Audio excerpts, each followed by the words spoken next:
Bienvenue sur LinguaWire français B1. Aujourd'hui, on parle de deux sujets. Une alerte sur l'IA et la cybersécurité, puis des incendies en Crète. Pour vous aider à comprendre cet épisode, retrouvez les transcriptions, les traductions en anglais et le vocabulaire expliqué sur linguawire.com.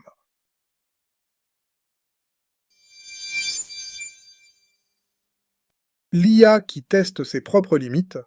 Nous retrouvons maintenant Julien, correspondant de LinguaWire pour la technologie.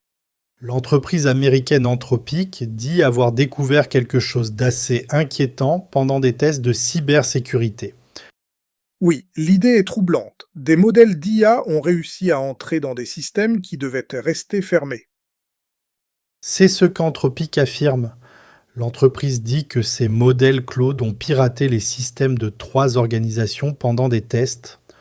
Le problème vient d'une erreur de configuration. Les modèles ont eu accès à Internet alors qu'ils n'auraient pas dû. Donc ce n'était pas une attaque classique, mais un test de sécurité qui a dérapé. Exactement. Anthropic explique qu'elle faisait des essais pour mesurer les capacités de piratage de l'IA. Dans ce cadre, Claude devait chercher des informations en essayant de pénétrer d'autres systèmes. Et cette fois, l'entreprise a trouvé des cas réels, pas seulement des scénarios de test. Oui, Anthropic dit avoir examiné plus de 140 000 tests pour chercher des preuves. Ensuite, elle a signalé les 3 cas aux organisations concernées, mais sans donner leur nom. C'est sérieux parce que cela montre un risque très concret, pas seulement une question théorique. C'est bien ça.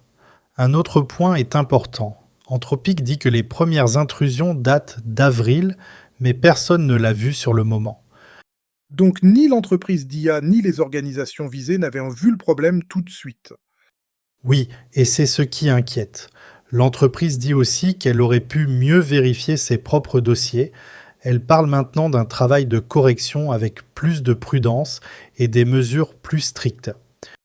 On retient une leçon pour tout le secteur. Plus les outils sont puissants, plus les tests doivent être rigoureux.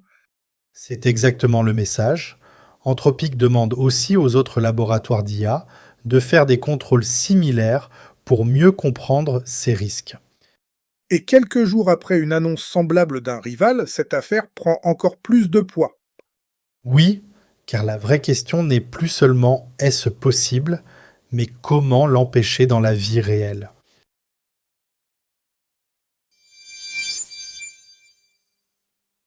Incendie et évacuation en Crète.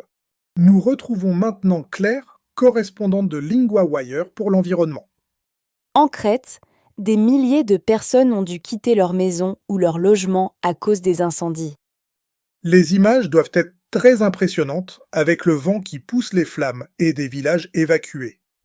Oui, les autorités parlent d'environ 8000 personnes évacuées pendant la nuit, puis autorisées à rentrer plus tard. Mais la situation reste très fragile, surtout dans la région de Rétimnon. Le vent a donc joué un rôle clé dans la vitesse du feu. Oui, les rafales ont atteint 125 km/h sur l'île. Avec un vent pareil, le feu avance vite et il devient très difficile à contenir. Et il y a aussi un bilan humain lourd.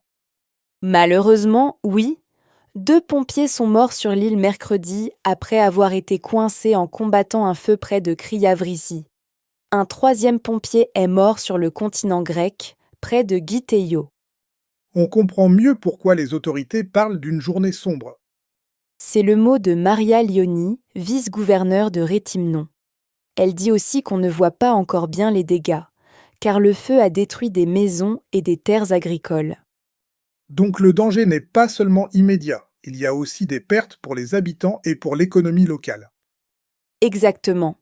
Selon elle, la priorité reste de contenir l'incendie. Le feu brûle encore hors de contrôle, dans une zone importante pour le tourisme et la vie quotidienne. Ce n'est pas un cas isolé, j'imagine? Non. D'autres incendies touchent aussi l'Espagne et le Portugal. La Grèce fait partie des pays européens touchés par des feux très violents et la sécheresse.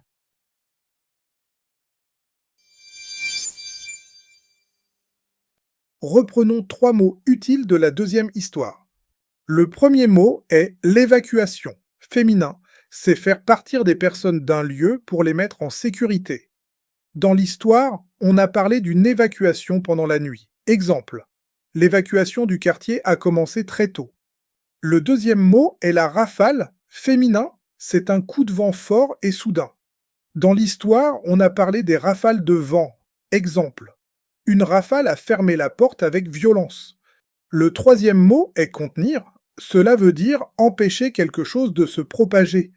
Dans l'histoire, la priorité était de contenir l'incendie. Exemple, les pompiers essaient de contenir le feu avant qu'il n'avance. Maintenant, un point de grammaire ont été évacués. On utilise être plus participe passé pour parler d'une action au passé, surtout quand on insiste sur le résultat. Exemple 1, des milliers de personnes ont été évacuées. Exemple 2, 2 pompiers ont été tués sur l'île. Répétez, ont été évacués.